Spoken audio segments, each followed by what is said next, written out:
Boxing King Media in association with Boxer. Delighted to be joined by Aqib Fiaz. Aqib, it's been a while since we spoke. I just spoke to Nigel Travis. I want to pick up on your last two fights because I think you've had a bit of a roller coaster two fights. You've had two fights ago, you had your best career performance, you got your first stoppage, and then the last fight, certain parts of your skill set were tested that probably never been tested before. Is that right? Fair way of putting it? Yeah, firstly I'd like to start by saying it's a pleasure to be joined by yourself. Alhamdulillah, you're back healthy and stuff. Great to see you looking well. My last two fights have been good. I've enjoyed it, obviously, it's been good. Had obviously, a good performance against Dean Dodge, and then the last fight, I believe it was a good performance up until the point when I got caught and slipped.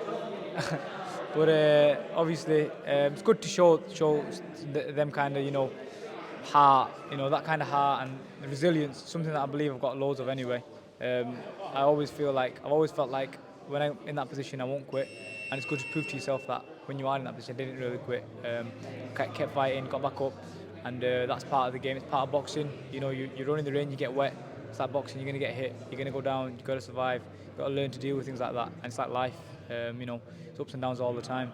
But I feel like something that I've always been, big on is resilience and that determination to get through things. And I feel like I've got that in abundance. Yeah. If I just go through your mindset, just take me to the emotions that you felt the moment the referee jumped in against Dean Dodge. It was your first knockout, and then and I know, being Asian, you kind of expect to be a knockout artist, and people kind of judge you for knockouts more than like winning on points, and that's fair to say, isn't it? So just tell me what you felt in that moment. Yeah, it was good. That was. To be honest with you, I've been boxing so long. I had 75 amateur fights. Probably had like 15 stoppages, which is quite a lot for the amateurs. Everyone always used to say to me, "Oh, you need to start knocking people out and stuff." But I'm not bothered, man. Honestly, genuinely, I'm in boxing to be, at the top, and I've had tough fights. I know the kind of fights I've been in. Going back to like my second fight, Ben Fields, He's caused some upsets. He's caused some massive upsets, and I see he's fighting good mate of mine, Jack Rafferty, for the Commonwealth title himself in his next fight. And that's the one I fought my second fight. I was like 19 in front of 600-700 people, so it's a lot of pressure, a lot of challenges, and like I say, I've come through a lot of adversity in that fight and in other fights. So it's something that I've always known about myself. That might not have a load of stoppages. My record might not look the best, but I can punch, and people will realise that when they get in there with me. And I feel like my last two fights did realise that, both of them, obviously. And yeah, it's boxing. If people want to judge me and say, "Oh, think I don't punch," then that's up to them. Well, you can always look at Josh Warrington as a good example. He didn't get any stoppages early in his career, and look what he's done recently. And then let's take you to the moment where he got dropped, he got up, and you looked buzzed, and you was kind of, you had to switch on and go. I think you told me at the time your coach shouted two, was it two or something? The number you shouted, yeah. Which means you got to get into survival mode or whatever. So just tell me what was going through your mind, because the pressure dealing with that, because you don't want to get stopped. You got a big fan base, and the pressure on getting judged on a stoppage loss is huge. And I know that, especially with a big fan base, because you suddenly realise who's your friend and who really is supporting you for the long term. Yeah, of course. Not all of that wasn't going through my head at the time, obviously. A lot to think about. Yeah. To be honest with you, I don't really remember it.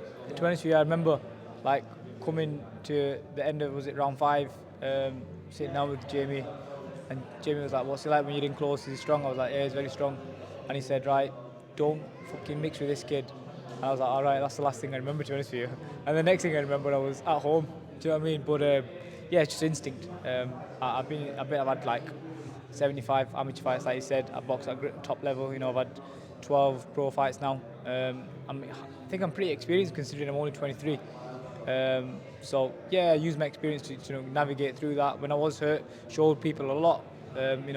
People like the fans and stuff. It's something that obviously my fans and my people that support me, don't want to see, but genuinely sometimes you have to see that. You have to see that you're the guy you're backing, the guy you're supporting, has got that heart and got that grit and can bite down on the gum shield. And I think when I got up, I did hurt him as well. So, listen, it was exciting. People loved it. No one went away from that saying, "Oh, that was a shit fight." They went home saying that was a good fight. Because if I'd have coasted the way I was and got to the end and the bell went and I'd won on points, everyone would be like, "Oh, it was boring."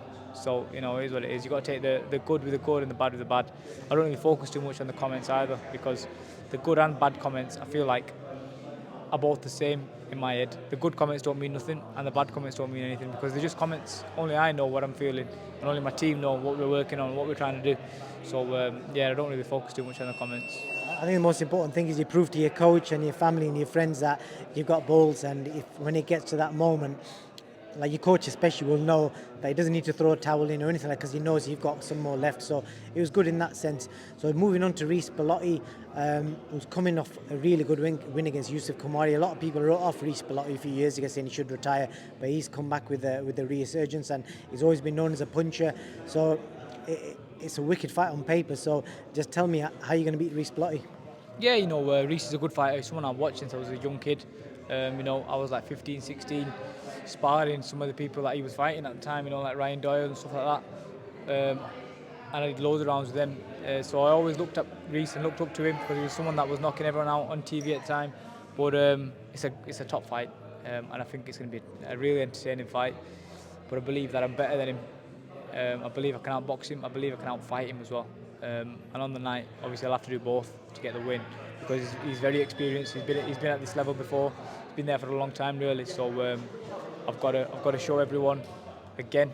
You know, listen, I take risks all the time. You know, not many people know that I just signed a new contract with Matchroom. On there, I had a couple of 10-rounders next coming up, and then this fight got offered to us, and I jumped at it because I believe in myself and I back myself. My team backed me as well. So it's something that I wouldn't say I was calling him out and calling for this fight, but it's something that I'm ready for. Definitely believe. Well, I think there still hasn't been a British-born Pakistani that's won the British title. I know you're fighting for the Commonwealth title. I believe if you win this, that's next. You might be the next person in line for that. So, have you got that in your mindset? Are you thinking that far ahead? So, I was having this conversation with someone else as well, but I always thought. So Kash Farouk was born in Pakistan, moved to Scotland, so British-born, so kind of added another title to it. So there's no British-born Pakistani that's won the British title, so that's quite prestigious in itself. Oh, okay, I didn't know that. I thought Kash Farouk had won it, obviously. Oh, I didn't know that. Yeah. And he's obviously Scottish as well, so you'll be the first one from England, British-born. Yeah. Oh, okay. Yeah. You know, it'd be nice. That'd be nice, but I'm not looking too far ahead. Obviously, I've got the Commonwealth title, which for me is going to be my first title in my career. So obviously, it's something that I'm really looking forward to and excited about. And yeah, inshallah, if we get the British, you know, yeah, looking at creating a bit of history, yeah, it'd be good. Good stuff. Aqib, anything else you want to add before I let you go? Nothing really, you know, just a big thank you to everyone that supports me and backs me, like you said before. Obviously, I have a great fan base, you know, and a very loyal fan base, loyal support around me. I'm blessed, man. Alhamdulillah, you know, I'm nothing special. Honestly, genuinely, just a normal kid from Oldham. And I'm doing what I'm doing now, but like I say, we obviously, I was talking earlier on in a different interview about our amateur gym and the work that my brother Assam does. You know, there's 60, 70 kids in there twice a week at the moment. We only do twice a week because that's all he can manage, because he's so busy. But there's 60, 70 kids every Tuesday and Friday that walk through them doors and are off the streets. And you know, and we're giving opportunities to, because you know they want to do what I'm doing, and genuinely and honestly, if they put their head down and work hard and put everything in, like you have to with anything in life, they'll do more than me, most of them, yeah. Good stuff, man. I've seen one of your sponsors has flown in, especially from Dubai, just for this media workout. So that kind of shows the level of support you've got. No, he's not. I'm not that important. Kaz isn't here just for me. He told me he's here just for you. He's here on big business. But yeah, alhamdulillah, man. I'm blessed. I've got amazing support. You know, people like Kaz, obviously, that are backing me. You know, like I'm just a young kid, like from Oldham, like you said. Me and Assam always say, my brother, we're winging it. Like we've had no support, no family. Like obviously we've had family. Mum and dad used to take us to the gym and stuff. But my dad's from Pakistan, back home. Obviously mum's not here anymore, but she did quite, you know, a real amount, you know, a lot of work, you know, behind the scenes went into to my boxing, and I feel like I'm here not because of just my family and sport. Obviously that's massive and that's why I'm here, but the support around us, we've been blessed, man. You know, I have people that aren't even blood related that I call uncle, and I genuinely believe that they are my uncles, you know, more than some of my blood related ones. So I've been blessed, man. God's put me in a great position and God's been really good to me, yeah. Alhamdulillah. I wish you all the best, Aqib, and it's down to you to see what you can do against Reece Belotti. It's not an easy fight, so all the best and good luck to you fight night. Thank you, brother.